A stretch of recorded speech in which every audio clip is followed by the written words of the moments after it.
All right, zoom and boom, everyone. 4:45 Eastern Time on a Monday.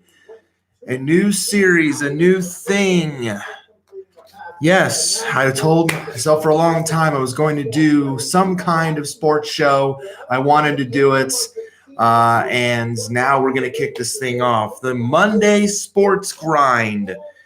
Essentially, this is just basically just an hour and a half or so, give or take, just sharing my thoughts on what's going on in the sports world. Big Monday night game tonight. I know I'm not gonna go into that too much, but Seahawks Niners tonight. Big game in the NFC West. Niners undefeated.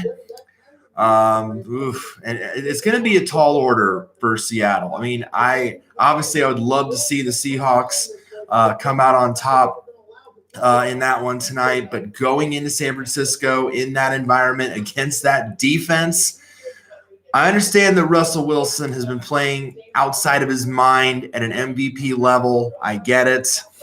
But it is going to be a big challenge against that defense. Now the receiving core, of course, has been strong with Lockett and Metcalf breaking out last week, and Josh Gordon now joined in on the team, picked him up off of waivers. I'm actually surprised that like 20 some teams passed up on Gordon. Like the Seahawks were like 26th, 27th in the waiver order, and a ton of teams just decided, you know what? We don't think that highly of him. I mean, when he is healthy and when he is not getting involved with stuff off the field, he's got plenty of talent. Like he showed it in his, I think, one game in New England or some others when he was out there. He's got talent.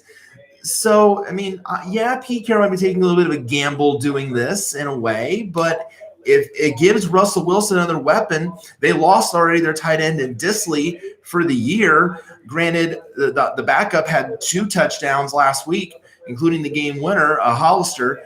So for me, I think it's at least, it's a gamble, it's a risk, but there's also, I think there's some reward involved in that.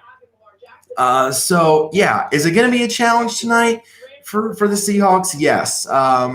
But I still expect a good game. I don't think it's going to be like a one-sided affair either way. I mean, because clearly these are the 2 top teams in the NFC West. They're clearly 2 of the top teams, in the NFL period. And really San Francisco has really not played anyone like very, very difficult to this magnitude. This is going to be their toughest test yet. And we'll see what that defense can do to frustrate Russell Wilson and company tonight. I think, the fan in me, obviously, like I said, the fan in me wants Seattle to win. Do I think it's going to happen? No. I think San Francisco is probably going to hold serve at home in a close game. Because again, and that defense is just so good, and Nick Bosa, what he does on the line is just insane. And this is a revenge game for Richard Sherman. You got to keep that in mind. He's going to want to be balling out there. He's probably going to be all over Tyler Lockett for most of the night. Now that might up secondary opportunities for Gordon and Metcalf and the receivers and what have you. But that Sherman is going to be on lock this game. So it's going to be a fun one, though. It's going to be a fun game, and I very, very much look forward to it. But let's talk about the main things that I want to get into. I want to talk about college football. I want to talk about college football a bit because it was a wild Saturday in college football. It was a wild week in college football. A lot of craziness. Of course, the big game, the big one that toward the end of the night that somebody even had to remind me on Twitter, why are you not watching that game? I totally was like, I was focused on ESPN Goal Line. Like I was watching all the games on Goal Line, which is kind of like the red thing for college football. And I was just watching that, and I'm like, oh crap, yeah, LSU Alabama is on. I need to watch that game because that game's pretty important when it comes to who's probably going to be in the college football playoff. Just a hunch. But so yeah, I had to turn that on. And now, granted, also that same day, Saturday, I was also very much distracted by a real life curveball that happened during all of this, because I had to have someone come from Roto-Rooter to fix my sink in the kitchen. It was backing up with water from my upstairs shower. So while that's going on, while my sink is undergoing surgery, I'm trying to watch the LSU Alabama game. And early on, it's LSU is actually imposing their will early, because my fear is, oh gee, it's Alabama. They've had a week to prepare for this game. They've had a week to prepare for LSU, for Joe Burrow, one of the best quarterbacks in the country, if not the best right now. Definitely a Heisman candidate, probably the front runner now. And I'm thinking, okay, Saban's going to have all this time to prepare. He's going to be ready and willing to go. And LSU imposes their will early, and they get out to an early lead. And I'm thinking, okay, it's still close though. Bama's hanging around. And so I go back into the kitchen, to watch what the Roto-Rooter guy is doing. I come back to the living room after a while. The TV's still on, and I see it went from like 13-3 LSU to 33-13 LSU. And I'm like, what the heck just happened? Like, oh my gosh. Like, I would have not expected in a game of that magnitude for LSU to be up that much, especially not putting up 33 points. Like, normally with this LSU-Alabama game, we are not expected to see these like Big 12 style level shootouts, where normally it's these defensive, grinded out struggles back and forth between the two. But the LSU is just doing everything they possibly could to just go at Alabama. And that's really what you got to do in order really to beat Alabama. You have to be aggressive against Alabama. But the thing of it is, of course, as we know, Alabama, a very good team. They're not quitters, and neither is Tua Tagovailoa, who is also one of the better quarterbacks in the game. And he was just, the big question was, 1A, was he going to play or not? Saban got asked that like all week. And then second off, how is he going to be with the ankle issue? How is that going to – was it going to inhibit him? Was it going to – what was it going to do? And really early it didn't look so good. But then – as things wore on, even though I'm sure it got tighter as the game went on, Tua fought through it. He battled, tried to bring his team back, and made some big time throws, and the game was starting to get a little closer. But in the end, LSU wasn't able to just do enough, and they were able to hold on. LSU did win the game 46-41. I mean, I would never have thought that game would ever produce almost 100 points. Because I've been used to seeing, the defensive struggle from that game. But that's exactly what happened. And now it kind of really leads, into the big question of things, the new rankings that have come out tomorrow for the playoff. And also let us not forget the other kind of big game revelation that happened as well on Saturday. How about Minnesota? I mean, first off, I don't think, unless you're outside the state of Minnesota, I don't know if anyone could have guessed that Minnesota would be 8-0 up to that point against Penn State. And they have won some really close games. Like, if you look at Minnesota, some of these games, I was just so shocked that they were even able to pull out the win. If you look back at Minnesota's schedule, I'm pulling it up on here, so bear with me. This is off the cuff after all.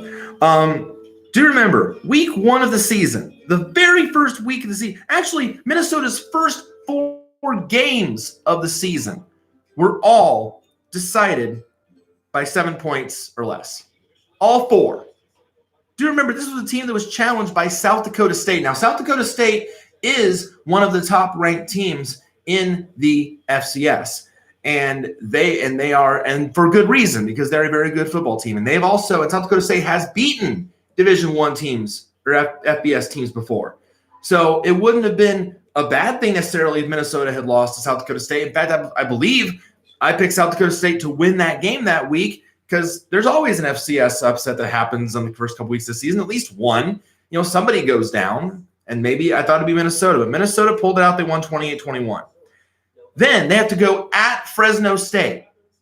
At Fresno State. Cross-country trip out to the West Coast. Very tough place to play. Fresno State, granted, yeah, they're a Mountain West team. They're not exactly a big boy. They're one of the more small Power 5 conferences. Not a big boy school. But it is tough to play in Fresno State. Anywhere out west, especially for an East Coast team to make the trip. So you can say the same for West Coast team going to East Coast. But that is a tough place to play. Fresno State's no pushover either. Fresno State can score a lot of points. Minnesota had a battle in that game. They won 38-35, double overtime. Again, could have been a loss. Then they host Georgia Southern. Now, Georgia Southern also, really, you think, oh, that's just a Sun Belt school. Have you seen teams in the Sun Belt play? Have you seen did you not remember the season that, Georgia State went to Tennessee this year? And, oh, by the way, not only beat them, but beat them handily. Appalachian State, by the way, plays in the Sun Belt. The same Appalachian State that, oh, by the way, a couple years, way back, upset Michigan. And then got into the FCS or FBS and is now winning multiple Sun Belt titles and winning bowl games. That Appalachian State, Troy, that offense has produced some really good quarterbacks. Arkansas State, UL Monroe, these offenses can score. UL Monroe, to remember, nearly beat Florida State this year. That went to a double overtime, triple overtime game. The Sun Belt can score. Those teams are no pushover. The offenses they run, especially Georgia Southern with that option that they run, it's not a cakewalk, folks. That's not a cupcake. Minnesota barely to get by them, too. They won 35-32. No pushover. And then the following week, they kick off Big Ten play, and they go at Purdue. Now, this was before Purdue started to struggle because of injuries and what have you. That's really only problem with Purdue this season is because of the injuries. Purdue now is down to its third string quarterback, and we'll talk about that a little bit later when I talk about my teams. Purdue is only down to their third string quarterback, Aiden O'Connell, because Elijah Sindelar broke his collarbone, and then Jack Plummer broke his ankle a few weeks later. And I can relate to that because that's how that happened to me. But at the time, this was still a pretty, decent Purdue football team. So, and playing in West Lafayette is not exactly a tough, any Big Ten environment is a tough environment. Some tougher than others, of course, Ohio State, Michigan, Penn State. Tougher environments, bigger crowds, bigger atmospheres. But Purdue is also a very, tough environment to play in as well. Minnesota had to survive again. They barely won 38-31. If one play or two goes the other team's way and does not go in Minnesota's favor, we're not even talking about Minnesota today. That's how wild, that's how crazy college football can be. We're not even talking about Minnesota if one of those first four games is a loss. Not even talking about it. But then after that, they have pretty much, aside from the Penn State game, they ran roughshod on people because after that they pretty much played the dregs of the Big Ten. Now Illinois is no longer the Illinois win is starting to look better for Minnesota because Illinois, oh by the way, just got to bowl eligibility. At the time that was a drag of the Big Ten, but then Illinois went and upset Wisconsin and then started playing really well. So and just pulled off an epic comeback for the ages against Michigan State. So the Illinois win at 40-17, that now looks better. But then you take out Nebraska 34-7, Rutgers 42-7, Maryland 52-10. You did what you had to do to win those games.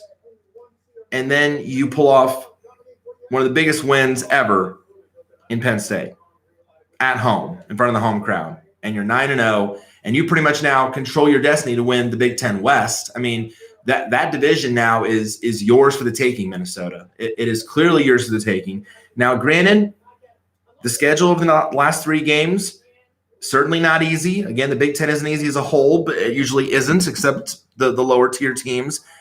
You're probably guaranteed to beat one team in the middle of that, in the middle of the sandwich that is Iowa and Wisconsin. You got Northwestern in the middle, which Northwestern is one of the worst offenses I've ever seen. this year. I mean, they're really bad. So if you take care of business against Northwestern, but then next week you got to go at Iowa. So, and again, that's also a very underrated Big Ten environment at Kinnick, very underrated. So you got to find a way to take care of business there, and then you end home with Wisconsin, which is also huge. That you get them at home and don't have to go to Camp Randall again. Tough environment there as well. So can Minnesota run the table? Yes, I think they certainly can. But it would not shock me if they stumbled. I think the chances of them stumbling are probably more so next week because it's at Iowa. Again, the fact they get Wisconsin at home, I think they're very, very fortunate in that. But the big question is going to be where the playoff committee puts Minnesota. Where do they put Baylor? Because Baylor is also still undefeated. Because the committee was really off base with Minnesota in the first rankings. Like, they were criminally underrated at number 17. Like, they were, they were like, and maybe the schedule has something to do with that. Maybe. I mean, granted, there's not really, aside from Penn State, there was not really a flashy win among that bunch. So maybe it was the schedule. But clearly, I think that had to have lit a fire under Minnesota in a way, because they then went out and did that, and they outplayed Penn State in almost every aspect. And Penn State made a valiant effort to come back, but Minnesota, they showed up and they showed why they should be have a lot more respect, and I think they will get it in this poll. But here's what we know. Here is what we know in regards to the playoff. We know that in some degree, Ohio State, LSU are going to be 1 and 2 in some capacity. Now, certainly, you can make the case that LSU, and this is probably what is going to happen because of the fact they just knocked off number 3 Alabama. LSU is probably going to go up to number 1, because here's the thing.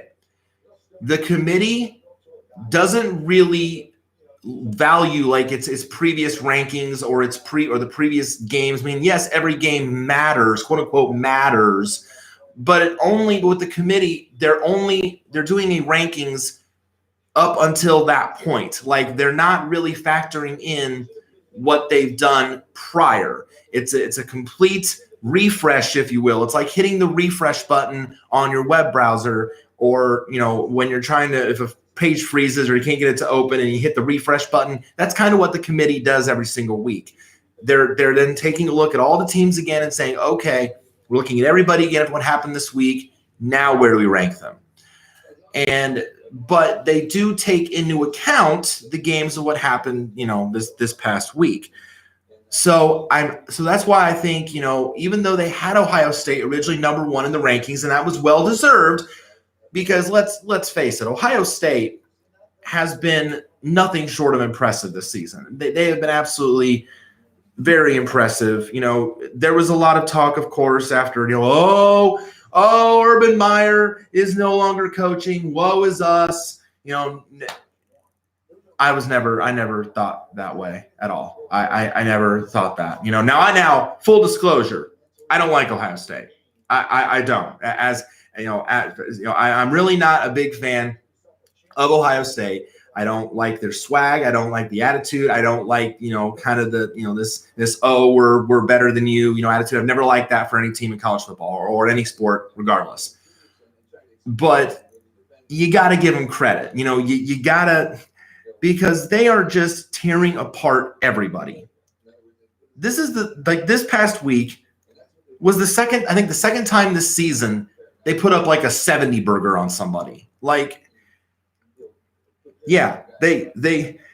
because do you remember earlier this year? Remember the 4th game of the season when they were playing Miami of Ohio, and we looked at the score early on, and it's 5-0 Miami, Ohio, and everyone's all freaking out oh no, they're in trouble. And then they proceed to score 76 unanswered points. It's Miami of Ohio. There was no need for anyone to really panic. I didn't panic. I mean, look at these ridiculous scores. Now, granted, Granted, there are 2 wins against ranked opponents. Michigan State, Wisconsin. Now, Michigan State was ranked at the time. It's not really as big a win anymore. But, of course, the Wisconsin win really is their biggest win. Florida Atlantic, 45-21. Now, Cincinnati, I think I could be wrong, but that might be still Cincinnati's only loss. It might be. 42-0. Beat Indiana 51-10. Oh, by the way, Indiana is 7-2 and ranked 25th in the AP poll. And they might get into the playoff rankings tomorrow. Indiana is really good. Then the 76-5 game with Miami, Ohio. Beat Nebraska 48-7. Michigan State 34-10. Northwestern, of course, 52-3, no shocker. Then they beat a very, very good Wisconsin team 38-7. Granted, Wisconsin kind of hit the skids after that, after the loss to Illinois, but they still beat them soundly. And then destroy Maryland 73-14. We know Ohio State's offense is good. We know this with Justin Fields and that offense. We know they're good. And we know how good Chase Young is defensively. Now, granted, there's a big whole hullabaloo controversy with that because Chase Young then comes out and says, "Oh, I made a big old boo-boo. I took a loan from a friend. Now, I did pay it off, but it's still wrong. It's still against the NCAA rule, and I'm probably going to get suspended for it." And sure enough, we find out that he's probably going to be suspended 4 games, which is really the rest of the season plus the Big Ten championship. So it would essentially be the rest of the season, not counting the bowl game or the playoff for Ohio State. That's a big deal. Now, granted, Chase Young is not the entire defense. Now, certainly he's one of the best players in the country. He's been talked in the Heisman discussion. I'm going to say this, though, about Chase Young, though. Can he really be a Heisman candidate anymore after that? I mean, seriously. I mean, anytime a college player gets put into controversy, can he really be, especially something that he knew was in violation of the NCAA, even though he paid it back?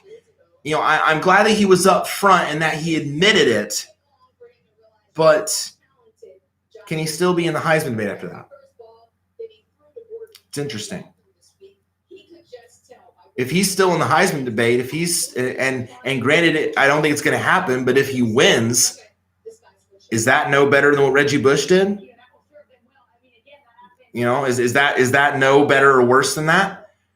I think it'd be in the same discussion, the same conversation. Because you did things that were against the NCAA bylaw. Now, granted, of course, the model of the NCAA is going to change because of the fact that now they're going to allow the players to make money off their likenesses and do the endorsement deals and what have you, kind of like what the coaches already do. And that's all, and that's great because I've been wanting that for the longest time. I felt like the players at least deserve something besides an education, is what Mark Emmert says, the president of the NCAA. But if you knew that it wasn't the right thing to do, and you at least, again, it's the right thing that you admitted it. Reggie Bush, of course, didn't admit it till well after the fact. So maybe because of that, that's why they were so hard on him compared to Chase Young here. But you still have to have some kind of punishment. It's under the current model of the NCAA. It's still wrong. It's still against their bylaw. We can vouch for it all we want. We can try to defend Chase Young all we want and say, oh, screw the NCAA. It's under the current model. It's still wrong. You still can't do it as a college student athlete. You still cannot do it.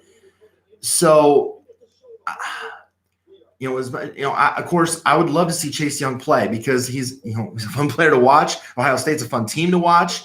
As much as I don't like their swagger and attitude, they are a fun team to watch. And as much as I'd love to see that, he did something wrong. You can't do it. And I cannot emphasize enough. I can't stand whether it's a player, whether it's a program, whether it's whatever that gets off and escapes with nothing. That something happened against the NCAA bylaws and they get off for it. Look at Baylor. Why do you think I don't like Baylor so much? Or as I call them sometimes, Bay scum. Why don't you think I don't like them? Well, I'll tell you why. Because not really once, but twice, their programs had huge, massive scandals. The basketball program and the football program had a huge, massive scandal. And what happened as a result of it? What? Some firings, some suspensions, scholarships lost, It really decimates your program. And it's supposed to be a Catholic university. And then the guy, Art Briles, the football coach, he gets fired. Yeah, and guess now where he's coaching now? At a high school in Texas. Are you kidding me? And then the AD that lost his job, guess where he is now? Apparently the School of Second Chances, Liberty. Guess who the coach is? Hugh Freeze. Oh, yeah, and he was in a big old scandal mess. Do you see why I don't like programs that get off? Do you see why I have a disdain for them? That they should be punished a lot more than what they should. This is why I've always been so adamant with the NCAA, because they are so inconsistent with their penalties. They are just very inconsistent when it comes to their penalties. It's like the NCAA has a big old wheel in its office, and so-and-so player or so-and-so team did this today. Spin the wheel, Vanna. Let's see what it lands on. Take a chance. Community chest. Take your card. Do not pass go. Do not collect $200. Go to jail. I mean, that's what it seems like. This is an institution, the NCAA, that deemed it was worse. It was a worse thing for a program, SMU, to pay its players. That program got shut down for 2 seasons because they thought paying players was a worse thing than what happened at Penn State, where children were getting abused, or at Baylor, where a player was murdered and 2 people covered it up, and sexual assaults, domestic violence happened on their campus. Now, you tell me that that's not wrong. You don't have to tell me that, because we all know it is. It's disgusting and it's disgraceful. And really, I not only hope for the NCAA that by kind of changing this model for helping the players make something out of their education, that's it's a good step in the right direction toward that. But they also need to take a look in the mirror and be a little more consistent, or a little more, when it comes to penalties. There needs to be, in some way, a tier system, and I understand they have and here's the weird thing. They have when it comes to infractions, they have a level system, level 1, 2, 3 infractions. Where's that for the penalties? Have that same system in place for the penalties, so that there's at least some level of consistency. Okay, if you do this, you get this. If you do this, you get this. If you do it again, then there's added stuff on top of it. There has to be some system of consistency in the NCAA penalty model. There just has to be. Because I'm so sick and tired of seeing this continually happen with the NCAA, where it blows my mind that there's not consistency. I don't know how I went from the playoff to going on a rant against the NCAA, but here we are, off the cuff. Here we are. So anyway, Ohio State. I mean, Ohio State's schedule ahead. Rutgers next week. They'll take care of business against Rutgers. Heck, they might put up a 70 burger on Rutgers. And then the last 2 games for Ohio State are the most critical. Penn State and Michigan. Those 2 are massive. And as long as Ohio State can lock them up, they'll be fine.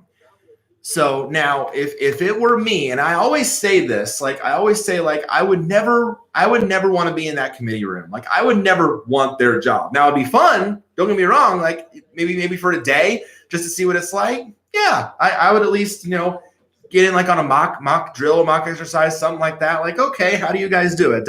How do you look over the teams? Where's the team sheets with my resumes? Okay, here's Ohio State, here's LSU, here's Bama. Okay, And I would love to be in on it, just one day. I wouldn't want it the whole time because that would probably put a lot of stress on me, for sure. But if it were me, right now, obviously the LSU win over Alabama is a big deal. I'm not saying it's not. It is certainly a big deal. But has LSU put up 70 on anybody this season? Nah. It really doesn't happen where a team in the SEC puts up 70. And I know that it's always, someone will say, hey, Spiky Nash, well, the SEC is so much better conference than the Big Ten. Well, yeah, it traditionally is. That is the case. Yes, it is a stronger conference. From top to bottom, it usually is a stronger conference because there's so many good teams in the SEC. Because the SEC can recruit well. Because the SEC is better, maybe better coaching. The SEC usually is, there's not a lot of teams in the SEC that suck. Let's just be blunt about this. Maybe outside of like Vanderbilt this year, you can't really make a case for any team toward the bottom that really is terrible. Okay, scratch that. Arkansas, you can probably make a case for is really bad this year because they not only they nearly lost to Colorado State and then got waxed last week by Western Kentucky. Yeah, that doesn't happen to an SEC team very often. So yeah, Arkansas, you can make a case for them being bad as well, along with Vanderbilt. But aside from that, SEC, really good.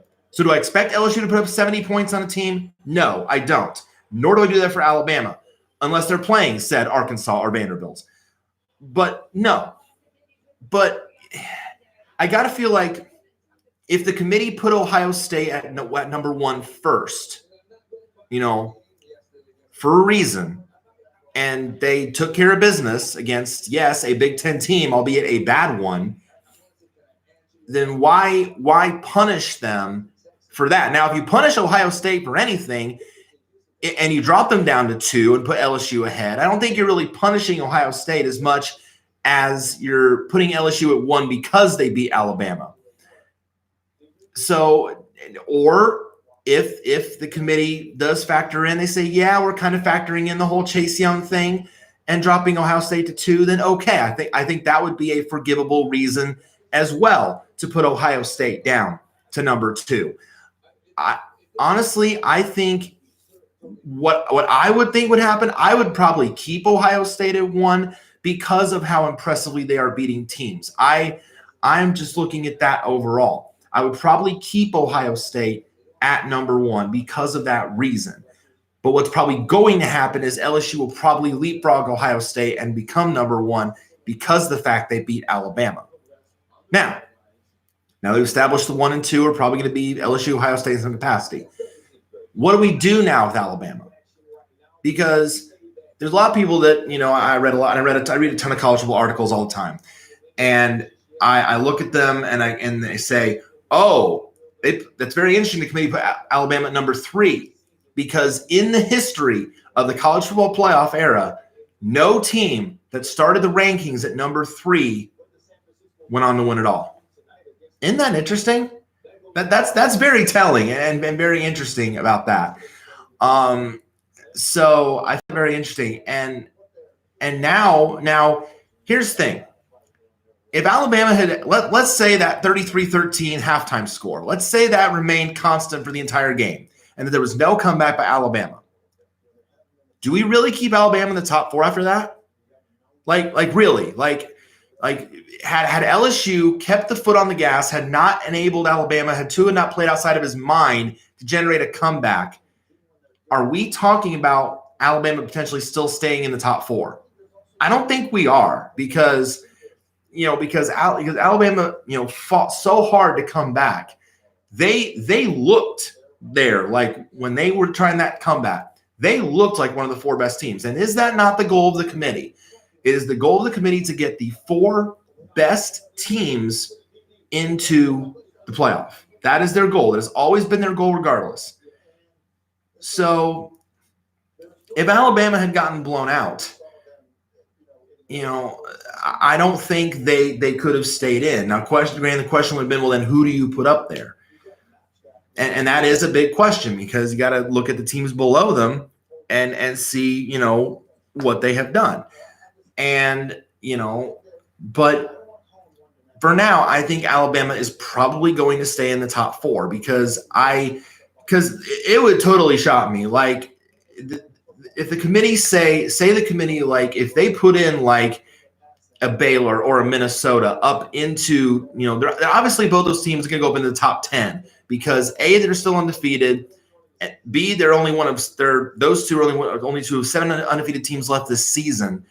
So, and oh, by the way, Baylor just won on the road against a not great but okay TCU team. And, of course, Minnesota got one of the biggest wins of the season in beating Penn State, who, by the way, at the time was in the playoff rankings at number 4. But, of course, we know Penn State is going to drop out. They might even – I don't know if Penn State would drop out of the top 10. I mean, they might barely, but I don't think they could completely drop out of the bottom 10 because here's the thing. Oregon and Utah – who was sitting in the play or the rankings, the first rankings at like 7 and 8. They didn't even play last week. So they had the week off. So they'll probably stay around that same, general area. Because of all of that, I don't think Alabama is going to fall out of the top 4. I think they're going to really stay where they're at. But it brings me to Clemson. Oh, Clemson, what to do with you? I got to be real because I'm real, because I'm honest when it comes to my opinions. I am real and honest because I cannot be any other way. The only reason that Clemson is in the top 4 of these rankings right now is because they're Clemson. That's it. That's the only reason. That's the only reason they're in the position that they're in. It's the only reason. And the fact they won the championship last year. That's the only reason. You honestly, and I posted this on Twitter and I meant it because I did my homework on this. I looked at Clemson's schedule. And at this moment, at this very moment, as the way the rankings are right now, you know how many wins Clemson has over a ranked team? 0. None. Not a 1. Go looking for it. You can't find it. Clemson's best win, really, is against Texas A&M. Now, Texas A&M, at the time they played, back in week 2, yes, Texas A&M was ranked 12th. Texas A&M's not ranked anymore. That win has completely lost any luster. Picture this, if you will. You know how, like, you have, like, you go, like, into a, like, field for, like, a gems, and there's or kind of tying into the show with the gem cave, and there's a whole, field, you'll think of shiny rocks, and you look at it, and it's like early on, and you're like, oh, what a great looking shiny rock. What a great looking rock this is. Or you go out somewhere and you see, it's such a pristine area at a great time of year. Oh, and you find this, like, oh, what a beautiful shiny rock. What a great moment. You take a picture, and it's like, oh, I love that shiny rock. In week 2 of the season, that was Clemson's shiny rock. That was their shiny rock moment. That, like, against Texas A&M. That was their the 2-touchdown win against a ranked team is their shiny rock. Good for you, Clemson. But what happens to that shiny rock as time goes by? What happens? It gets hit by rain and hurricanes and cyclones and hail and dirt and mud and grime and all kinds of stuff, just all kinds of junk.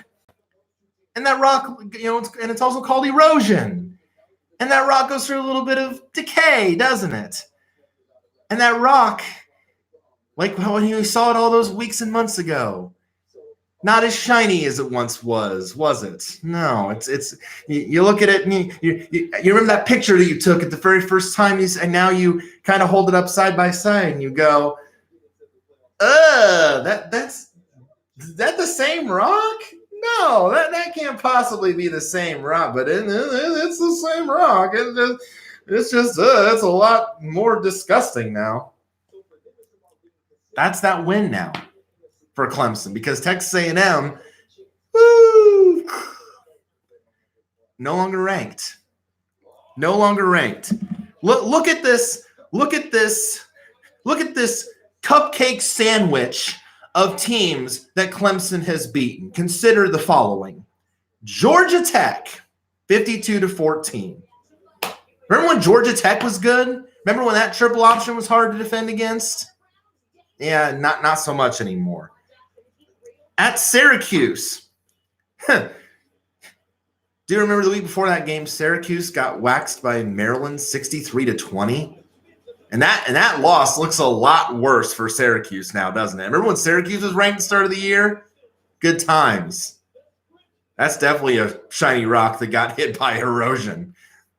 41-6. Charlotte. Some of you remember, wait, Charlotte has a football team? Yeah, they do. Not a very good one, granted, but 52-10.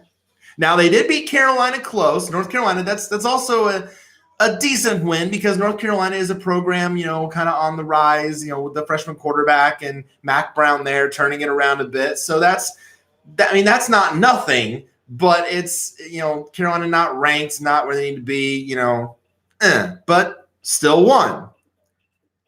Florida State, 45-14. Florida State is not Florida State anymore, and they fired Coach Willie Taggart.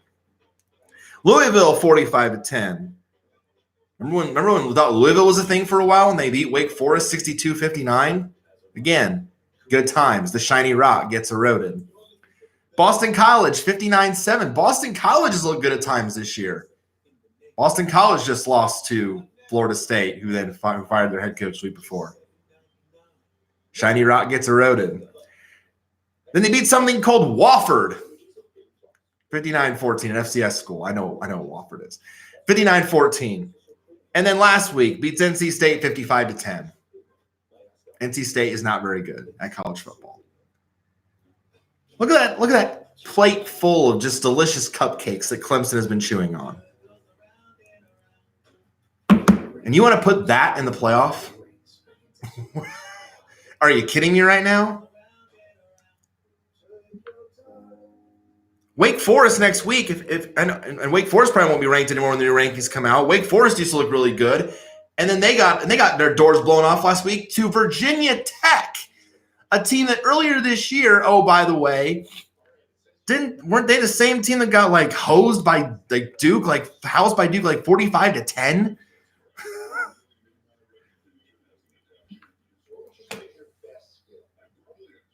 They're only in there because it's Clemson. That's the only reason. Now, of course, then the question you'd ask me, okay, Spike, you'd ask, you don't have Clemson in, who do you put in there? Why not put Minnesota in there? Why not put Minnesota in there? Obviously I'm not going to put Georgia in there, because Georgia lost to South Carolina. You can't put Georgia in there. And Georgia's not looked pretty of late. Yeah, Georgia shut out Kentucky and Missouri, but they didn't score much against them. They only scored 17 against Kentucky and 27 against Missouri. It's not exactly, all that impressive. Plus, the South Carolina loss now looks even worse than what it did, because South Carolina just lost at home to aforementioned Appalachian State. But I did pick that, by the way, because I know South Carolina is not very good. And I know App State is very good at football. I don't know. I know the committee is probably going to put Clemson at number 3. I have a feeling. It's probably going to be LSU, Ohio State, Clemson, and Bama. Those are probably going to be the top 4. Minnesota will probably be in the 5-6 range. Baylor probably will be somewhere in the bottom half of the top 10. I don't think the committee is going to really value Baylor all that highly, because again, the Big 12 this year has also mostly been a very down conference. They're beating each other. It's kind of like the Pac-12. They're beating each other up. And really, aside from Baylor and Oklahoma, it's very top heavy. Those really the top two teams are really the Big 12's best chance of getting into the playoff. But realistically, I don't think, unless Baylor runs the table, I don't really think the Big 12 is going to have a realistic shot at getting in. But I think they're going to value Minnesota's win a lot more, and the committee's going to realize, oh, wait, we screwed up. We criminally underrated Minnesota, and now we're going to reward them for this big win over Penn State, and we're going to at least put them barely on the outside of the top four. Now, the AP poll just came out, I think, today, and if I recall correctly, I do believe Minnesota is I want to say 7th. Let me take a look here because I'm pretty sure they came out. Yeah. So this is very telling. AP poll usually, not always, but usually kind of follows what's going to happen with the committee. Now, again, not always, but LSU 1, Ohio State 2, Clemson 3, Alabama 4. So again, unless the committee thinks really, really highly of Minnesota and admits they screwed up after the win over Penn State, that's probably going to be your top 4 tomorrow. Maybe not necessarily in that order, but if anything is based on the AP poll, that's what's going to be the order. Now they have Georgia 5. They have Oregon up. The AP this is the AP poll. Georgia 5, Oregon 6. They have Minnesota at 7. So they didn't really. Minnesota did go up, but not in this case, not as up as high as I thought. I thought Minnesota would certainly leapfrog Georgia because, again, Georgia's loss is a very bad loss. I think the committee. I would honestly be shocked if the committee makes the same mistake twice, and now after Minnesota beats a very good team and sees what Georgia has done over the past couple weeks, which is really not being that impressive. Oh, excuse me. I think the committee is going to really highly value Minnesota. I think Minnesota is going to be 5th. I think I would have Minnesota 5, and actually I would put Oregon at 6 because Oregon has a better loss than Georgia. Oregon lost to an SEC team in Auburn. Now, granted, Auburn is not, Auburn's ranked 13th in the AP poll, so they're not, that's not a bad loss, but it's a lot better loss than losing to South Carolina. But here's the thing again. One little bugaboo I have with the committee. I've always felt like, do they have this West Coast bias or whatever? Because you'll notice, I understand the Pac-12 is beating up on each other. I get that. But you've got to watch all the games. There's always this thought out there that, they don't watch the Pac-12 because the games are on so late at night on the East Coast. You've got to watch the games. If you're gonna be the one deciding who gets into this thing, you've got to watch all the games. You've got to see all the games. Don't punish Oregon and Utah just because they play on the West Coast. Don't do that. And I hope they don't do that. So I would not have Georgia in the top 6. I would not. Because Georgia's loss now looks a lot worse than what it did prior because of South Carolina losing to Appalachian State at home.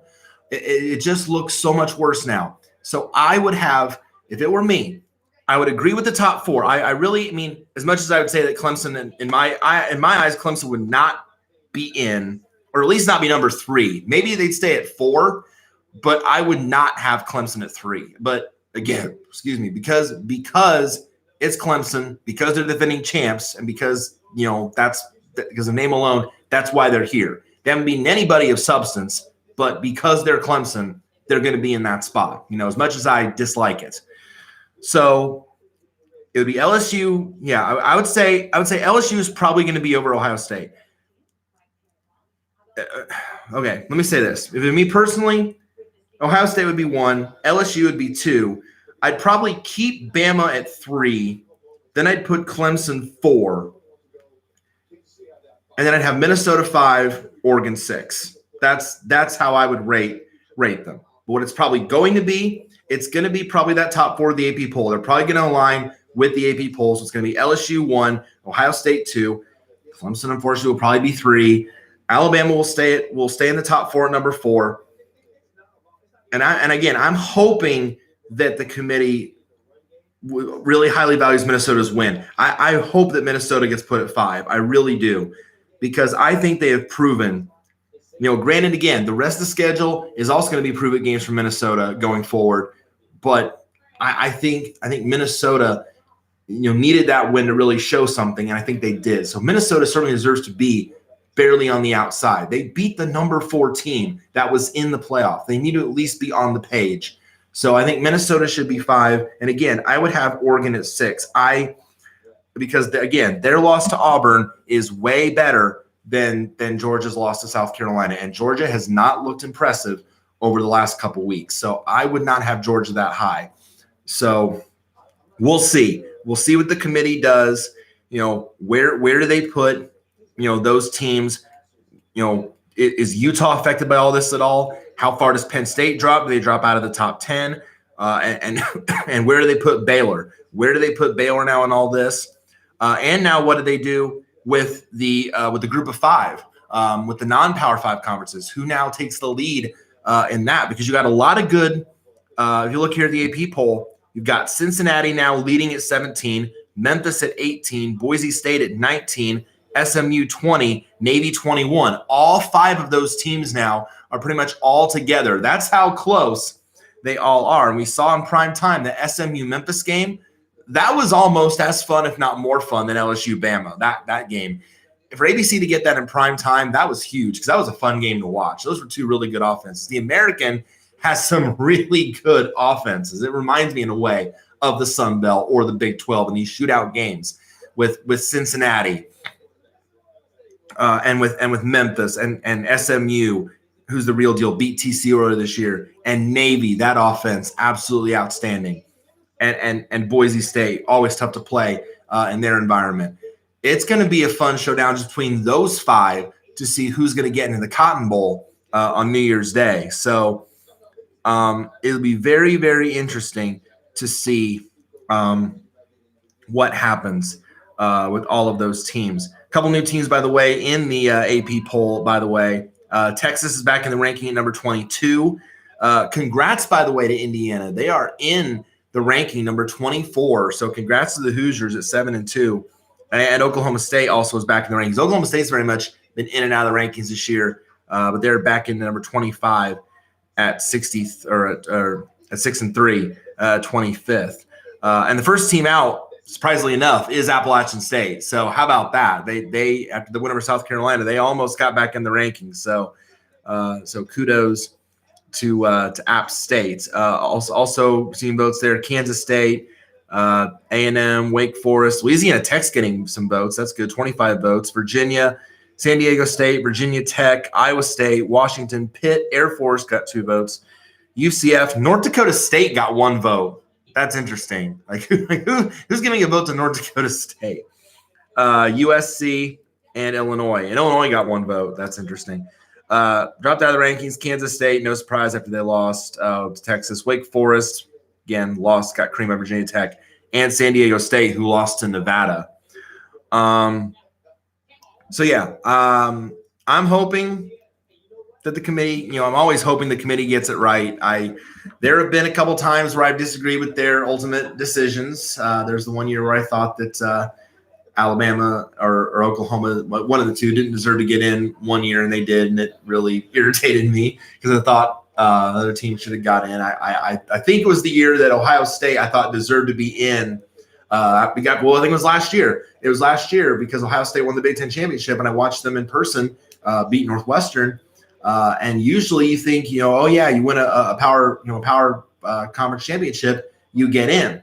The only problem that year was Notre Dame ran the table and was unbeaten, and we knew Notre Dame was going to get in if they were unbeaten. So I think that's probably what kept Ohio State from getting in, was because Notre Dame was kind of the wrench in the puzzle there, which enabled, I guess, Alabama or Oklahoma to claim that 4th spot. So, oh well, but you never know. So that's my thoughts on Clemson and the playoff. I'm looking forward to seeing the rankings tomorrow night.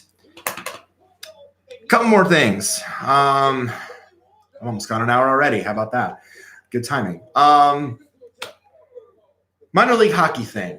I have a little bit of a bone to pick with one of my minor league hockey teams that I follow. And on the surface it might seem like a minor thing, but to me it's kind of a bigger deal.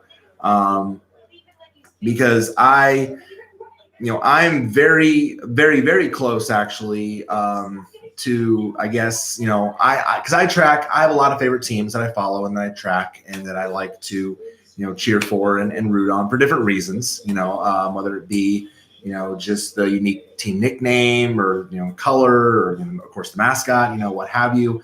There are a lot of teams that I like and follow. And I discovered one last year in the minor league hockey ranks that actually is, it's a little bit of a drive from here. Actually, it's about a 5-hour drive from here. But I thought, I like the unique nickname. The mascot's cool. So I figured, why not take a trip over there at the end of last season for their equipment sale. And I got a couple things from that. And it's the Quad City Storm, which are based out of in the Quad Cities area in kind of Moline, Illinois, next to Iowa, that kind of thing. Yeah, long drive, but well worth it for what I got. But at the time, it was shortly after my tax refund hit, and my birthday was coming up, and I had a little bit of money, but not like a whole lot of money to spend. So I didn't get the game used jerseys that they had, because they were upwards of like $350, $400. Like, they were like massively expensive. Like, oh, I don't have that much. So I'm like, whoa, no, I'll wait to get it online from the team store. Well, before I could do that, unfortunately, before I could have a chance to actually have the money to afford getting a jersey from the team, the store closed for the year. And I'm thinking, no, that's disappointing. That's unfortunate, but got to do what you got to do. Sometimes you close it down for the year and you bring it back next season. No problem. Got no qualms about that. Well, I have been actively checking for weeks now, actually, the Quad City Storm website. I've been checking it very, very frequently to see if the team store is back up and running. And you go to the shop on their website, and all they have is just this stuff about the Storm Dog Club, a thing for like a ribbon name thing, and the Kids Club. That's it. There is no online store anymore. It's gone. So I'm like, okay, wait, you're in your second season in existence, and all of a sudden you say you're going to bring something back and you get rid of it entirely? Like, does that make sense? Not like, I get it. You have a team store inside the Tax Slayer Center. I get it. You have it inside your home arena, and that's nice. But, now obviously I do want to get out to an actual game at some point, but for me, that's 5 hours to and back. So 10 hours really in total. Like, not everyone can, be there to make that kind of drive and do that. So why would you get rid of something like that? And you don't even have like an update on it. Like, there's nothing even there on your site that says team store coming back soon. No, there's nothing. Like, you have nothing on your site, nothing on your Twitter that even says that you're bringing it back. And I'm pretty sure that's the case there too, because I follow the Storm on Twitter, and I have not seen anything that even says, oh, we're in the process of, doing revitalization or construction or reconstruction or what have you. And, and I've not seen anything. And I'll even search it now. But nope, nothing. Just, game recaps but nothing about anything at store at all. Nothing. Nothing at all. I don't,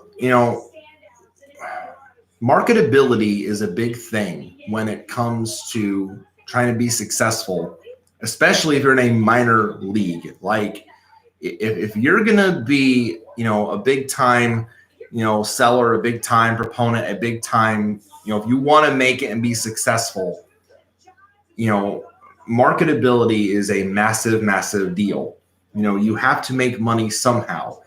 Tickets themselves, the people in the butts in the seats cannot be the only thing that makes you sustainable. It's the major thing. It's the big deal. It's the big thing that'll make you sustainable, but it can't be the only thing. You've got to have some revenue, of course, from concessions that day, the day of the game. You've got to have it from the team store, from some semblance of merchandise sales. Now, granted, again, the having it in the facility is great, but why not expand beyond that? Why not have an online option? You've got to have it from other events. I'm sure the Tax Slayer Center does. I'm sure the team gets some revenue from that, and if they don't, maybe they should invest in that.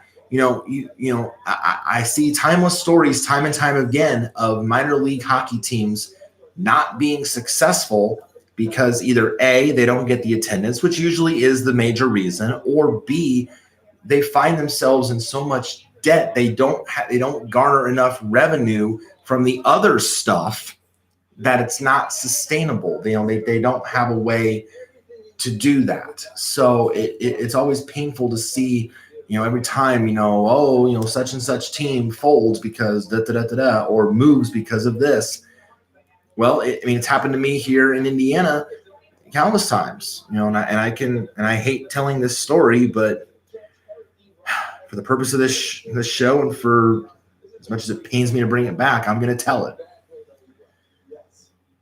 Growing up, I became a hockey fan because, when I was younger, growing up, my mom, she's still around, by the way. She's still, no, I'm not saying it's bad with my mom. She's still here.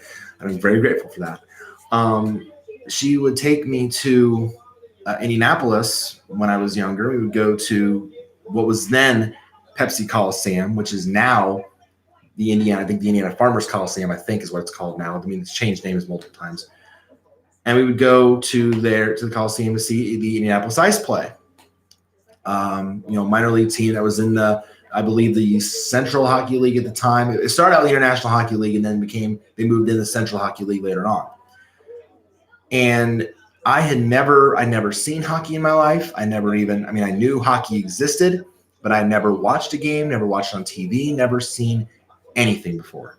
So I went in completely blind, not knowing, what to expect. I knew kind of what the game was. Of course, didn't know all the intricate rules and whatnot. So every time, I would be like the fan that someone, I was asking somebody, why to stop? What's this? What's icing? What's offside? Anyway, like now the questions that I get asked by first timers that I bring to hockey games are what I'm asking complete strangers at my first game. So I had no idea.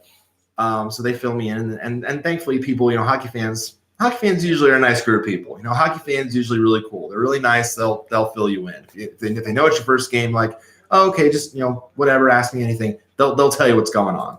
So that was nice. So we're there and the game's going great and it's awesome. I'm learning the chants and I'll never forget it for the rest of my life. I will always remember, every time the organ would play, dun, dun, dun, dun, dun, I would scream, "Go Ice!" Like it was just the coolest thing. I will never forget that. It was so awesome. My throat would be sore by the time we came home. And I'll never forget that first game. They were playing the former Memphis River Kings. I don't think they're in existence anymore. Of course, neither are the Indianapolis Ice, but they were playing the River Kings, and I'll never forget. it was a great game. It was back and forth. The offensive scoring like crazy. It went like to overtime. And the Ice lost. They lost 5-4, I think, in like overtime or a shootout, something like that. But that's not what stuck in my mind. What I remember most is that, and what really got me hooked forever, is that there was a big old fight. Like, and I mean everyone on the ice. The time was like it was everybody. Like, it started with just two guys, and then they looked at each other and say, okay, you want to fight? Yeah, sure, let's fight too. And then everybody, like gloves, sticks, stuff's flying everywhere. I'm just going, yeah, hit him. You know, I'm getting into it. I'm screaming. I'm like, oh my gosh. And then I think I remember, like, I had the presence of mind just turn around and look at somebody and say, is that what happens all the time? Like, I was so into it. And I think the person said, not all the time, but this is pretty cool. Like, so I was like a kid in a candy store. I'm just like, oh my gosh, this is so neat. And then I'll never forget it. Like, the goalies, like the Ice goalie's down here, the River King goalie is down here, and all of a sudden they just see all the melee and they're like, okay, drop their sticks. They go at it at center ice, and I'm like, oh no, not the goalies too. Like, it was just insanity of the nth degree. Like, I was in it. It was so much fun, and I will never forget that moment for me. And I went to a couple more Indy Ice games after that experience happened, and but then I won't forget where I was when I read the news. I was sitting in my high school stairway. Like, I was sitting like in the stairway, and I forget why we even had this, but like sometimes they would have, like, the school would have like copies of the different newspapers laying around sometimes or whatnot, maybe like one of the lounges or commons area, what have you. So before class, my first class starts, I picked up a copy of the Indy Star, and looked at the sports section, and I look up in the top upper left-hand corner of like page 2, and it said, Indianapolis Ice sold, will move to Topeka next season. And I froze. And I cannot tell you how much my heart just sank reading that, sitting in a stairway at Twin Lakes High School. Like, I'm looking at it, and I'm like, they just took away part of my childhood. Like, they're moving it away. They're sending it somewhere else. And actually, I believe I was sitting right next to Nate, or one of my other friends, and said, what's wrong? And I said, the Ice are moving. And he looked at it and he goes, oh, damn. And I go, yeah, I know. Sucks, doesn't it? And after that, for me, like, I still loved hockey, and I still do to this day, and I still have, I now follow 6 NHL teams. I have like other minor league teams that I follow. As a result of that happening, I became a Fort Wayne Komets fan, because I kind of vowed, like, after that day, I would never set foot in the Coliseum ever again. I couldn't. It would, especially not rooting, if I do, when we were rooting for the Indy team, no way. I can't do it. I was so devastated by what they took away. And to make it even worse, that team in Topeka only lasted one season. One. And they folded 2. And I read that, and it made me, and that anger came right back up again. Because they took all that history away from Indianapolis, all of that away, for one season in Topeka. One. I did give the junior team a try. Like, I did brief, like, after it happened, when they brought the Indiana Ice in the junior team, I gave it a try. I thought, it can't be too different, right? No, it was too different for me. I went to a couple games. It was all right, but it wasn't the same. It's not, and it's not ever going to be the same again. You know, and they're trying, like the Indy Fuel. They're trying. It can't replace it in my heart. It can't. And like I said, as a result, I became a fan of the Comets, and I'm not, and I hope to God the Comets don't go away anytime soon, especially hopefully not during my lifetime, because I love that organization. I love that organization. I love that team. I love that city. I love that arena. That Coliseum is massive compared to the one in Indianapolis. Screw the one in Indianapolis. Like Fort Wayne's, it's like 3, 4, 5 almost times the size. It's massive. So I became a Comets fan, and I'm not turning back from them. Now, granted, I have other teams that I follow in minor league hockey. I like the Florida Everblades. I like the Cincinnati Cyclones. I've got the Colorado. I want to tell the teams in Colorado because the Colorado Avalanche is the first NHL team I ever followed. So I like a lot of teams in Colorado. So I like the Colorado Eagles. I like the Hershey Bears. Their mascot's cool. Coco the Bear. Their colors, chocolate and white. I love that. I like the Ontario Reign. Their mascot, Kingston, is really cool. San Jose Barracuda, because they're the affiliate of the Sharks, who I like. And of course, I mentioned the Quad City Storm. But when it comes to Indianapolis, I can't do it anymore. It's just so difficult. And the weird thing is, like yesterday, Nate was telling me, hey, I've got these, there's this game in February that I might be getting 3 tickets for us to, because the Special Olympics group is going to go see the Indy Fuel played at Toledo Walleye, and I'm going to get 3 tickets, with you included. And I'm thinking to myself, should I tell him? Should I tell him how much I despise Indianapolis hockey? Because if you take me to that game that night, I'm rooting for Toledo. I'm rooting for the Walleye. I hate Indy a lot more than I hate the Toledo Walleye. Now, I don't like the Walleye either because they're the big rival to the Comets, or one of their big rivals to the Comets, and they have been for years, especially in the playoffs. But if you take me to that game that night, yeah, I'll be wearing light blue for Toledo because I ain't rooting for the Indy Fuel. No, screw them. Screw them. They are trying so hard to replace what was taken away all those years ago. You ain't gonna do it to me. No, sorry, you're not gonna do it to me. And also, their mascot is all wrong. Like their mascot is so wrong. Like there are several reasons why. Now again, you look at look at the Fuel's mascot, and you would think, oh, Spanky Nash, I thought you like dragons. Yeah, I like dragons. I like good dragons. I like dragons actually look like they get it right.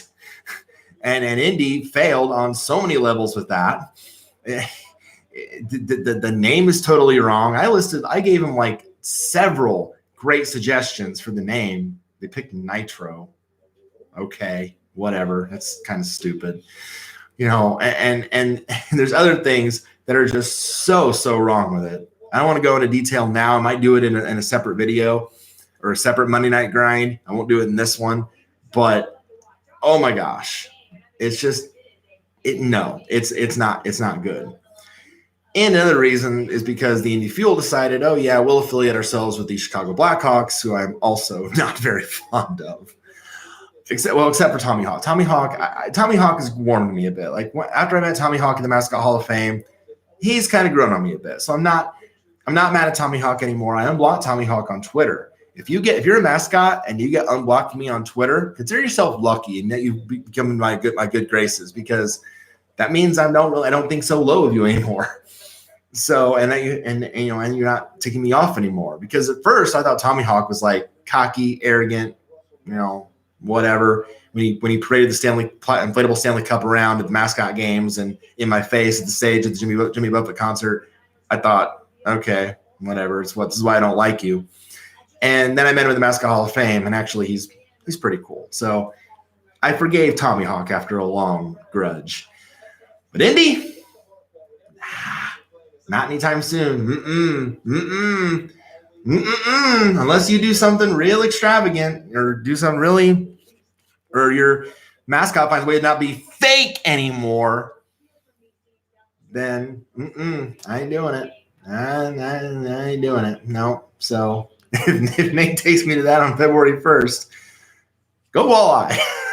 I will gladly root for Toledo that night. All right. Let's see. Hour 15 minutes. All right. So I'm going to wrap it up.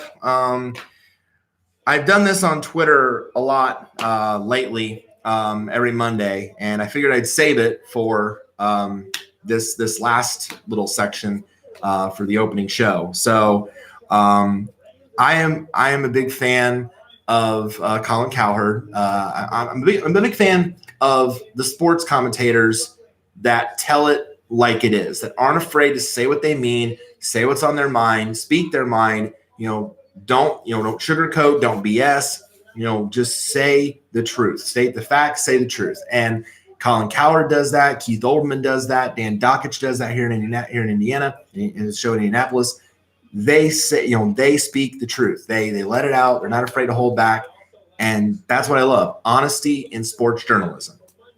And so I've always, I watch the Herd, on FS1 all the time when I could. When FS1 is now, when it was briefly not on my dish because there was a dispute with the networks. And there's still a dispute actually with Fox Regional Sports Networks, which is why I haven't been able to watch the Pacers on TV at all this season. And I only be able to listen to the games on my app. That's for another day to rant and rave about. But I'm inspired by one of his segments called the 3-word game, where he basically describes, any NFL game in like 3 words, exactly 3 words. And he does that every Monday. So I was inspired by that. So I kind of came up with my own for my college and NFL teams about their performances this week or this past, each past week. So just now to share my last thoughts here on my college and NFL teams, the 3-word game for each of their games this weekend with a little bit more detail. For the Purdue Boilermakers, never gives up. This team, Purdue has been through, like I mentioned earlier, Purdue has been through the ringer this season when it comes to injuries. You lose your starting quarterback earlier in the year with a broken collarbone. Your backup quarterback, Jack Plummer, who looked really good, then breaks his ankle. And now you're down to your third stringer, Aiden O'Connell. But O'Connell looked really good leading the game-winning touchdown drive against Nebraska. And even though they were down 14-0, surprisingly, to a team with one of the worst offenses I've ever seen in Northwestern, they came back and somehow they found a way to win the game. And so the bowl hopes are still alive. Like, there's still a chance. If Purdue wins out, they get to 6-6, and they bowl. Now, granted, the last 2 games are very, very tough. But if because I think it's Wisconsin and Indiana, that's all that's left for Purdue to play. So they have to win both of those games against really good football teams to even go bowling. But this is a team that, they don't quit. They always keep battling regardless. Jeff Brom, I'm sure, that has instilled that culture in his players. And even when things look, bleak in some circumstances, they find a way to get the job done. The talent is there's still plenty of talent there. The future is still very bright for Purdue with all these young players, because the fact that they're getting this experience, they're getting a chance to play, with David Bell and King Daru there with the receiving and the running back core. When Rondale Moore leaves, Bryson Hopkins, granted, he's going to graduate, but he's going to be playing on Sunday because he's one of the best tight ends I've ever seen. He might win the tight end award as the best in the country. He goes up and makes catches. So this is a team that doesn't quit. Jeff Brom has brought that culture to West Lafayette, and if they can surprise the next 2 teams, Purdue will probably end up in a bowl game. Indiana State keeps beating itself. I mean, it's the same old story week after week after week. Now, granted, the schedule has not been kind to the Sycamores. The last 3 of the last 4 games, they've played ranked opponents and top 10 FCS teams. And so they've been kind of expected to lose. But this has been a tough year for the Sycamores ever since, Ryan Boyle, the starting quarterback, was lost for the year in the first game of the season. We knew there'd be an uphill battle after that happened. And the offense just cannot seem not only to not find an identity, really, but the mistakes, drive killers, turnovers, penalties. It reminds me a lot of the Chicago Bears in a way right now. They're very good at beating themselves because the offense is just so poor. And defense keeps them in games. The defense is holding these offenses for the most part in check, and they're keeping these games close, and they battle. But if the offense can't get the job done, if it can't stay out of its own way, you're not really, excuse me, stupid Walmart alert, you're not going to win games. And that's just the problem that Indiana State has. So the season pretty much is a wash at this point. It's a loss. And there was high expectations coming into the year. This team could be a playoff team. And that quickly went out the window when Boyle went down. But at least, again, kind of like Purdue, they're battling at least, but the offense just is not doing enough to get the job done.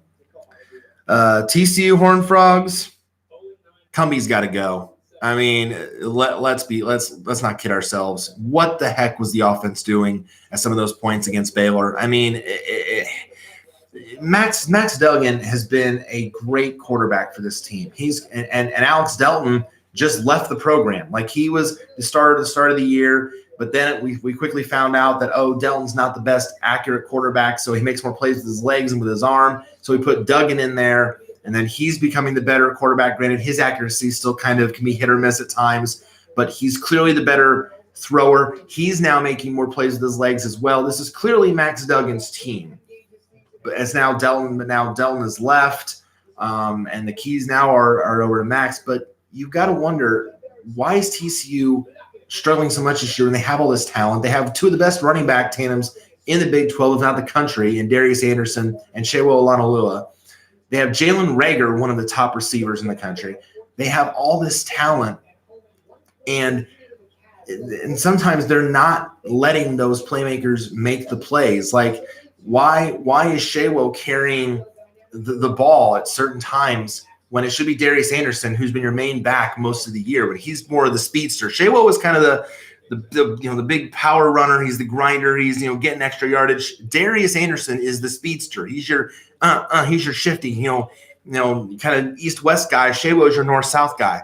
The playmaker needs to make the plays, and they were certainly in the game against Baylor, and they battled to the end, and that's all well and good.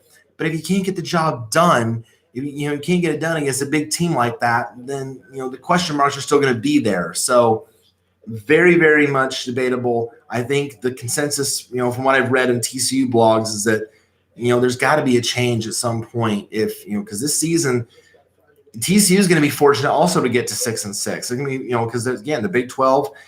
I mean it's top heavy, yes. But by the same token, it's very much kind of middle ground. So it's two really good teams and a bunch of meh.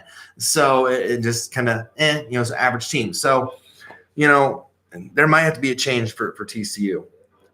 Air Force Falcons, right decision made. They did not play this week. They did not play New Mexico, but for good reason.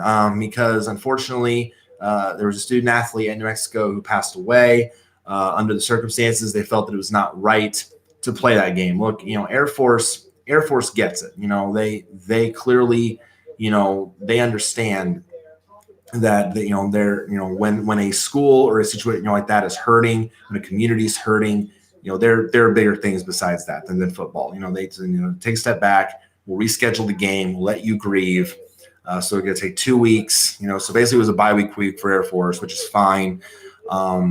Besides, they have more important things to worry about anyway, especially, with it being, Veterans Day today. Again, I of course, I want to say, and I've tweeted and posting this as well, veterans, thank you for all that you do, for all that you've done, any branch, Army, Navy, Air Force, Marines, Coast Guard, all of them.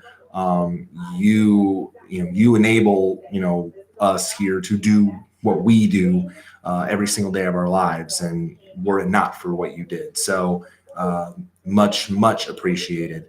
But Air Force did the right thing here. They didn't need to play that game at all. Didn't need to do it. Right decision made. They'll play it in 2 weeks. It was the right thing to do. Kudos to Air Force. Colorado. Bowling's still alive. I was really worried about this Colorado team for the longest time because the offense had kind of hit a wall. They had played so well early on in the season, and Steven Montez were scoring points and looking really solid, and all of a sudden they couldn't score anymore. And it really started to worry me that Colorado wasn't going to make a bowl game this year, but bounced back, beat Stanford. Now, Stanford, granted, is not really that special either. They've been in a lot of low-scoring games this year. It's kind of like the Stanford MO. If you play Stanford, it's going to be usually a low-scoring game. But Colorado found a way. There's still a chance if they went out and can go to a bowl game, and that'd be very, very huge, I think, for this Colorado program. Arizona State Sun Devils, another close loss. Arizona State is a lot better team than their record indicates. Arizona State, yes, I know the saying is you are what your record says you are, but you really look at Arizona State, can you really say that? Again, I've given Herm Edwards so much props and so much love this year for the job that he has done, but you look at Arizona State's 4 losses. September 21st, lost by 3 to Colorado, 34-31 at home. That was a battle back and forth all game long. Now, granted, on the 19th, losing to number 8 Utah 21-3. That's not, again, it's a loss, but it's not a bad loss because Utah is really, really good. Now, losing to UCLA 42-32, that one kind of hurt, but UCLA has played outside of its mind of late. And then losing by 5 to USC 31-26 at home. So, really, if you think about it, aside from the Utah game, 3 of those games could have been wins. We could very well be talking Arizona State could very well be 8-1 instead of 5-4. But unfortunately, they, in this case, they are that. But they are playing at such a very, very high level. It's a tough pill to swallow for these losses. But you take them and you move on. I think that's the way Herm Edwards always sees it. Granted, I know he always famously said you play to win the game, and he would love to have those wins. But I think he can't be too upset with how much his team, especially a lot of young guys, especially the end with the freshman quarterback, have fought so hard over this season. Northwestern Wildcats, you blew it. You blew probably one of your best chances this season to get another win. And even with an offense as bad as yours has been, I don't know what else to say about this Northwestern team. I really don't. It has been painful to see their scores every single week and think, is it ever going to get any better? And Pat Fitzgerald, I think, has always said, I think he even said in his press conference, I promise you, Cat fans, it will get better. We will be better, because Pat Fitzgerald is not used to this. He's not used to being this bad of a team, especially after the success they've had in the last several years. And then getting the Big Ten title game last year was just and then winning the Holiday Bowl was just a nice, cherry on top. But he's not used to his teams being this bad. So here's hoping that better days are ahead. But right now, it is not a pretty sight to watch this. The Northwestern scored more points this week than they had in the last few weeks combined. It was that bad. So yeah, you blew it. All right, NFL teams. Arizona Cardinals. Hello, Captain Kirk. How about Christian Kirk's performance on Sunday? Well, that came out of nowhere. Granted, Arizona, yes, they did lose to Tampa Bay 30-27. But Christian Kirk, you got to be impressed what you saw from him. He had no touchdowns all year and just tore apart this Tampa Bay secondary for not 1, not 2, but 3 of them. Just absolutely incredible, and it wasn't even close on some of them. If Kyler Murray keeps developing this strong rapport with these receivers, Arizona's record probably is not going to be pretty. And I said this actually at the start of the year. Arizona's record may not be pretty, but kind of like Tampa Bay, they're going to be a tough out for anybody that plays them. They will be in games, and you're clearly seeing that. The Arizona is going to be competitive in these games. They won't win them all, but they'll surprise a few people. And And who knows, with the way the Rams are struggling, they might even overtake the Rams for third in the division. I know that's a big surprise, but the Rams don't have Brandon Cooks for the foreseeable future. Jared Goff looks human. Todd Gurley is not 100% and probably won't be ever again. I mean, Cooper Kupp was shut down yesterday. I mean, you can make a serious case that if the Rams keep struggling like this and Arizona keeps playing well enough, they might end up third in the NFC West. So, and if they keep, and if the talent keeps balling out there as well as they are, Arizona's going to be competitive in games, and they're always showing it.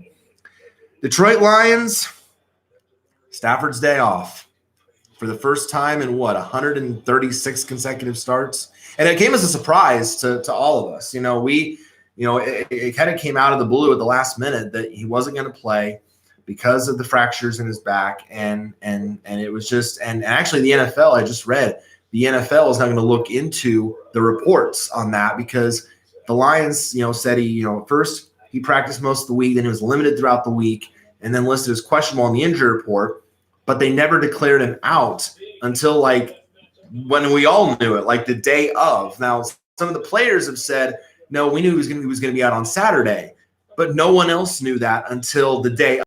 It's kind of like, did they want to keep that information a secret? And really, you really can't do that. That's the thing. I think that's against NFL bylaws. Kind of going back to the whole NCAA thing. That's against the rules. You can't do that. So you have to be transparent about that. So that's why the NFL is looking into it. But clearly, Jeff Driscoll was not going to get the job done. Now, and Driscoll's been around this league a long time, and it clearly was a downgrade for all the receivers. And Mitchell Trubisky didn't have to do a whole lot to win this game. He just had to be somewhat functional. And the Bears offense was somewhat functional enough to where it wasn't as bad as previous weeks, but good enough to beat a backup quarterback that is really one of the more lesser backups in the NFL. So they really need Stafford back in the worst way if the Lions are going to be competitive at all this year. Speaking of teams that need their quarterbacks, Indianapolis Colts, you need Brissett. I mean, good grief. What was that? I mean, any chance you had now of winning the AFC South, it's quickly going to dwindle real fast if you don't get healthy. I mean, this is what looked like a promising team and a promising start is quickly floundering because Brissett's knee is an issue. T.Y. Hilton's calf is an issue and not playing. The secondary was banged up for a while. The Leonard was banged up. I mean, this is not looking very good. It is never good, especially when you lose at home to a one-win football team. I mean, it is just absolutely just the worst thing. And Brian Hoyer actually looked really good against Pitt when he came in against Pittsburgh, but is that more of a byproduct of how bad Pittsburgh's defense is? Because they had Minkah Fitzpatrick, and he picked off Hoyer for a 96-yard interception, so and for a touchdown. So I don't know. And they almost won that game. And the questions, of course, are coming up against turning Adam Vinatieri because he missed some more kicks. And I put me firmly in the camp of he needs to retire now, not after the season, but now. It's time. It's time for him to be done. You cannot. He is going to prevent you maybe from making the playoffs, and you cannot have that on your roster. I understand he's going to be a Hall of Famer, and I get that because he's been one of the most clutch. But you should know when it's your time, and clearly, I think it's time for Vinatieri to be done. But man, the Colts need Brissett healthy again, and they need T.Y. Hilton because if they don't, Houston's going to run away with the division, bar none. Houston's going to take the South and won't even be close. Speaking of the Dolphins, 2 straight wins. And I know that, we are all thinking, they're going to tank for Tua or Justin Herbert or what have you, or Burrow, what have you, literally Burrow for Burrow. But you know what? Apparently the players, they don't buy into it. Apparently it's true what they say. Players and coaches don't tank, organizations do. And even after all of the Dolphins traded away, they are now actually playing with some spirit. And Ryan Fitzpatrick, is clearly the guy to lead the offense. I agree with that. I think, Rosen clearly is not panning out no matter where he ends up. And I don't know if there's a byproduct of being in the wrong system or what, but he just did not look very good either in Arizona or in Miami. And Fitzpatrick should be the guy. And they have, granted, it's unfortunate that, they traded away Kenyon Drake to the Cardinals. Look what he did in Arizona. But, Mark Walton is not great. Kalen Ballard, the running game is going to suffer. But you've got Devontae Parker, who's balling out. You've got, a couple, tight end Gesicki, who's balling out. So there's a couple of guys there that are doing good things. And, who knows what's going to happen the rest of the way. But apparently the players just don't like the fact, we don't want to go 0-16. We don't want to tank. We want to win games. So more power to them. And finally, for tonight, for the Seahawks, West's biggest stage. This is the epic showdown. This is, you're Seattle. We're really going to see what you're made of. If Russell Wilson is really in the MVP discussion, if this offense is truly for real. And if they can overcome, sometimes the shortcomings by them defensively, because let's be honest, a lot of teams have put up a lot of points on Seattle this year. If they can overcome that, then Seattle wins this game. But if that San Francisco pass rush, if that defense, if Richard Sherman in this revenge moment, if they lock it down on the home field, then maybe we scale things back a bit. Now, Seattle certainly, in the end of the day, might still be a playoff team, but they're not really going to have, I think, a realistic shot of winning the division if they don't take that first step tonight and win this game. I think, again, the fan in me obviously wants Seattle to win, but do I think it's going to happen in San Francisco? No. I think it's going to be a close, it probably will be a high-scoring shootout game, maybe something like in the 30s, and like 31-28, 34-31, something like that. It'll be maybe more like by like 11, like 31-20 or 31-17. San Francisco's not going to completely shut down Seattle, I don't think. I don't think they're going to completely shut them down. Seattle's going to have a few big plays, big moments here and there with either Chris Carson or the receivers, but they're not going to lock them down entirely. I don't think that's going to happen. I think Seattle's too good for that.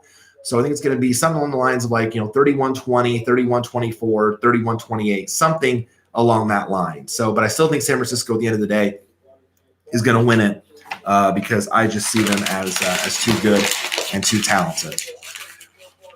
All right, and that's all I got for this one. Thank you as always for your patience as I came up with this idea and for more content. And ATSD will be on Wednesday. Episode 39 will be on Wednesday. That one will probably talk about a little more pony related things. Some more soapboxes, more updated rankings, like with my top 10 songs from the show, updated character rankings. That'll should be a big one. So yeah, that'll be coming up on Wednesday. But yes, so thank you again for your patience, understanding. Parody wise, I'm also working on more parodies. I think through now with 6 of my 9 set for my Wonderbolts dedications. I'm still working on writing those. So once those get written, I'll start the recording process and hopefully get them uploaded to the channel as well, at least some of my favorite ones. So once those get recorded. So that's a update on that. Other than that, that's all I got for this Monday Sports Grind. Thank you so much again for the support, for the views, subscribers. You guys are amazing. You already know that. I see the thumbs up, so thank you for that. As also, please give it a thumbs up if you like the idea, if you want it to continue going forward. And if it gets enough views and support, I will turn on the chat for the next episode on Monday. I will on the 18th. So I will turn on the chat, and I'll see your guys' thoughts as well, as long as it works. I unfortunately cannot control when the chat does not work. I hate sometimes that it doesn't work, and it's a big bugaboo I have with YouTube when the chat doesn't work. But here's hoping that it does the next time I utilize it, which will probably be on Wednesday. So for ATSD. So thank you all again so much. I appreciate you. God bless you all. Have an amazing, amazing week. And we'll see you on Wednesday for According to Spiky Dash, episode number 39. Spiky Dash, signing off. Have a great Monday night.